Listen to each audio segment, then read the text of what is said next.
Bueno, en esta segunda parte vamos a hablar lo que te decía recién de los principios del entrenamiento deportivo. Vamos a focalizarnos en el síndrome general de adaptación, en el principio de la recuperación y también de los componentes de la carga. Así que estate atento, son 10 minutos, 15 como mucho, y vamos a hablar de esto que es tan importante. Como te decía al principio, eh, fíjense esto, ¿no? El principio de sobrecarga, sumamente importante. Ahí la famosa leyenda del Milón de Crotona, ¿sí? Que también este principio de sobrecarga está relacionado con uno que vamos a ver en un ratito que tiene que ver con el de progresión. Pero el principio de sobrecarga básicamente me va a permitir establecer parámetros claros para poder controlar todo lo que yo hago de manera práctica. Todo lo que pensé en una planificación, con todo lo que vimos en el video anterior de la programación de los principios, teniendo en cuenta la individualidad, la multilateralidad, la unidad funcional, la continuidad, el principio de especificidad. Bueno, este principio de sobrecarga me va a permitir tener muy en claro el control de todo lo que hago, para poder establecer cuáles son las cargas adecuadas para trabajar. ¿Sí? Entonces, las cargas las tengo que cuantificar.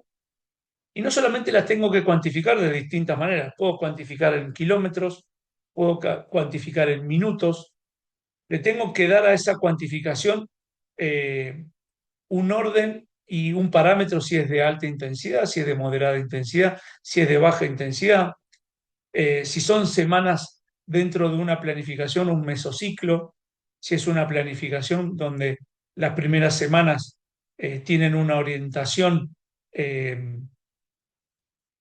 hacia el desarrollo de la carga, no es lo mismo que una orientación hacia la alta intensidad, donde yo estoy provocando un estrés permanente en el sistema, en los organismos, en el organismo, para después provocar esa supercompensación que me genere esa adaptación, y ya me estoy adelantando de lo que vamos a hablar.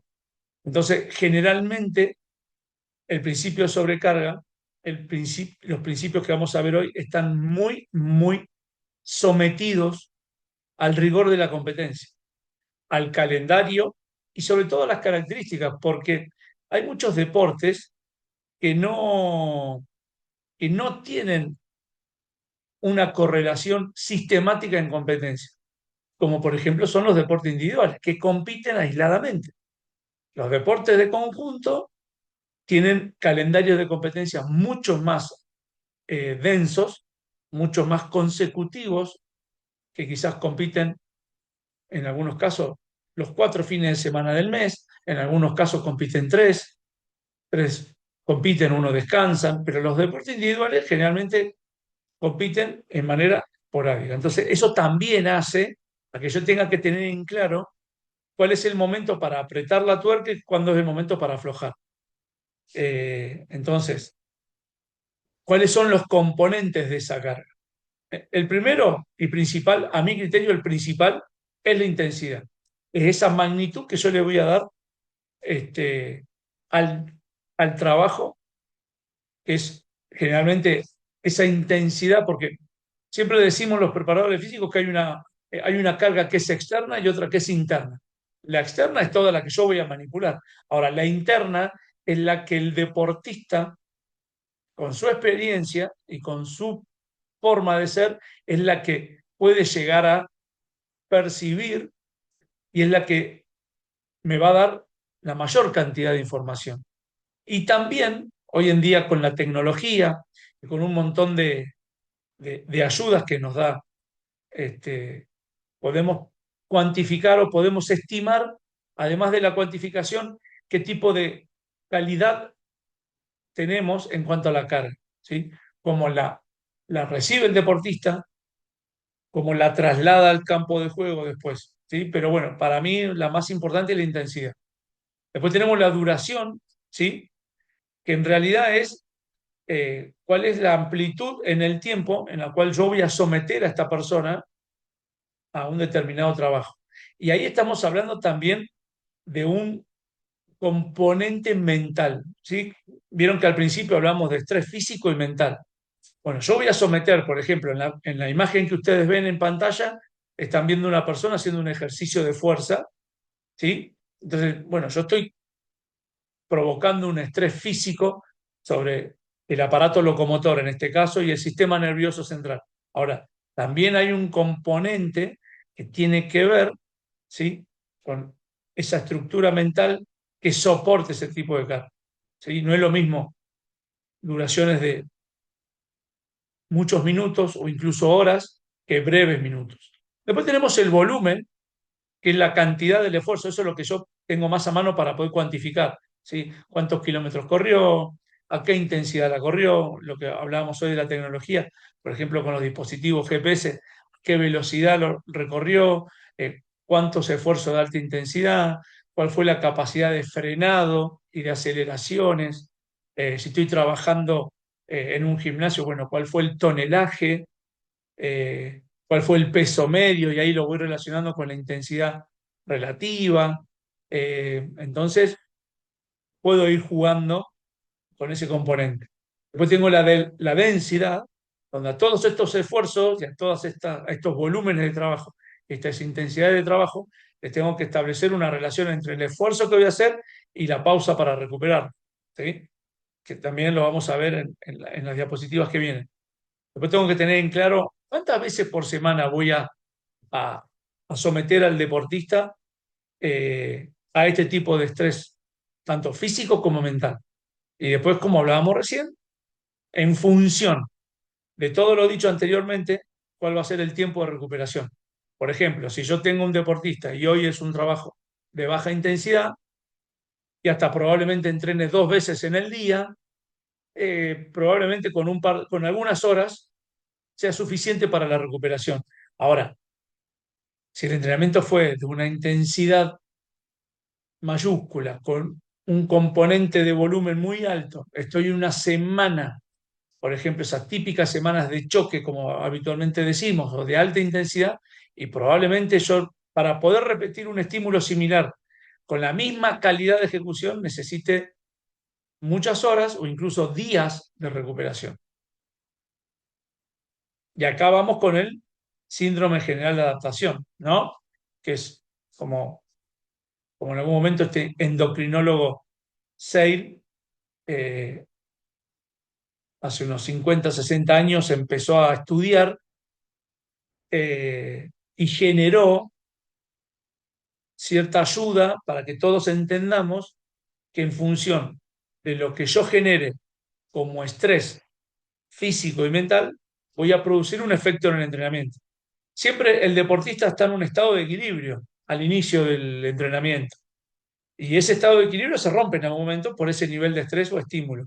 Bueno, de acuerdo a ese nivel de estrés o a ese nivel de estímulo, yo voy a generar un efecto en el entrenamiento. Lo que siempre queremos es que el efecto sea el deseado, ¿sí? Un efecto que me permita evolucionar en el tiempo y me permita tener mejor rendimiento. Pero no siempre sucede eso. Y no siempre tengo todas las herramientas para saberlo. Entonces, hoy en día tenemos a mano, por ejemplo, los cuestionarios wellness, que con simples preguntas el deportista puede responder y de manera subjetiva darnos información.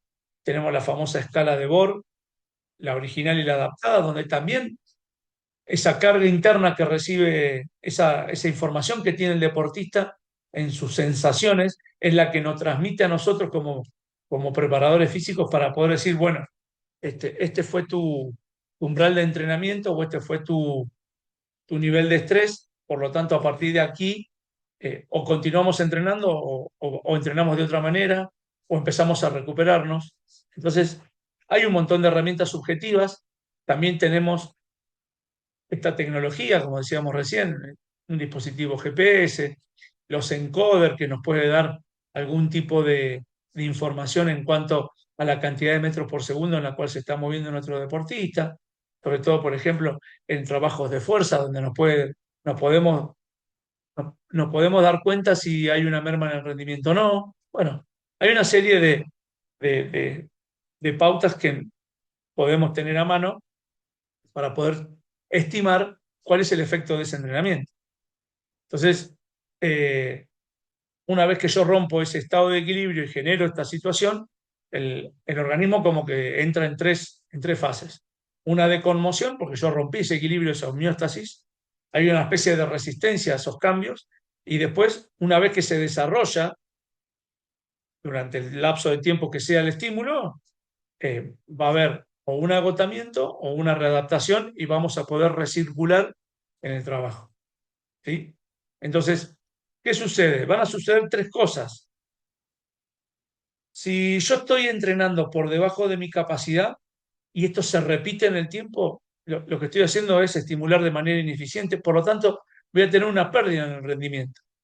Es uno de los males menores, porque, bueno, pérdida en el rendimiento. Hasta en algunos casos, en algunos momentos de la temporada, sobre todo sobre finales de año, cuando la temporada está concluyendo, hasta es saludable que los estímulos sean de una carga tal que yo hasta pierda rendimiento, porque estoy tratando de que la recuperación sea el objetivo primario. Ahora, si estoy en medio de la temporada y necesito sí o sí competir de manera continua, bueno, con estímulos insuficientes o ineficientes, lo más probable es que yo pierda rendimiento y sea una caída abrupta en la competencia de mi atleta o de mis equipos. En el polo opuesto, si estos estímulos son sumamente desmedidos, son sumamente intensos en volúmenes, en porcentaje de intensidad, en, en poco tiempo de recuperación, tanto intraentrenamiento como eh, en las mismas sesiones. Bueno, ahí estamos en un problema. ¿Cuál es? El sobreentrenamiento. Eso genera problemas agudos y crónicos que comprometen la salud. Y en cambio, si yo estoy siempre dándole las dosis suficientes, lo más probable es que genere esa supercompensación que ustedes ven en esa gráfica tan linda. Fíjense que eh, en este tipo de estímulos, a ver si puedo poner el puntero, dame 2 segundos.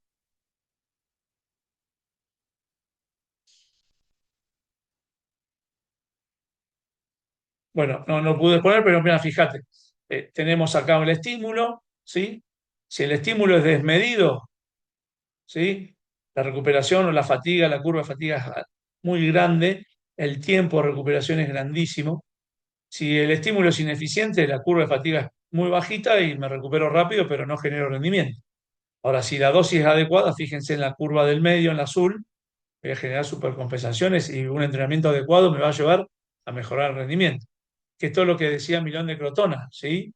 Cuando entrenaba para los Juegos Olímpicos, ¿sí? Cuando entrenaba para esas, esas jornadas en la antigua Grecia, Milón de Crotona lo que entrenaba era con un animal y que ese animal iba creciendo en tamaño y en peso y él iba utilizando ese tamaño y ese peso que iba creciendo como para ir mejorando.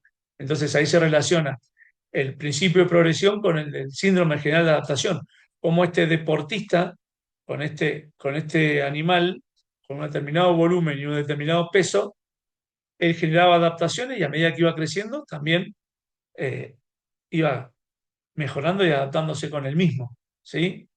Entonces el principio de progresión, lo que yo tengo que tratar de buscar es todo el tiempo una manera progresiva de subir el volumen y la intensidad de acuerdo al autor, de acuerdo a quién esté leyendo o que, con qué sistema de planificación esté trabajando.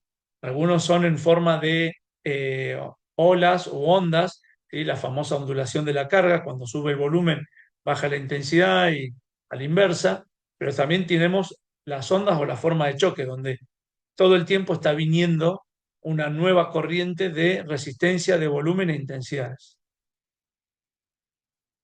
Y uno de los principios más importantes a la hora del entrenamiento deportivo es el principio de variedad también, ¿sí? No sé si tan importante como los otros, pero la variedad hace que el deportista está relacionado también con aquel principio de la multilateralidad, donde yo puedo, por ejemplo, en esos dos ejercicios estoy trabajando la fuerza del tren inferior de diferentes maneras, ¿sí? Pero estoy focalizándome en el mismo objetivo. Entonces, es una manera de darle herramientas al deportista para que crezca de manera continua. Bueno, muchas gracias. No te olvides de suscribirte al canal de YouTube, seguinos, vamos a tener más y mejores videos e información para compartir. Nos vemos.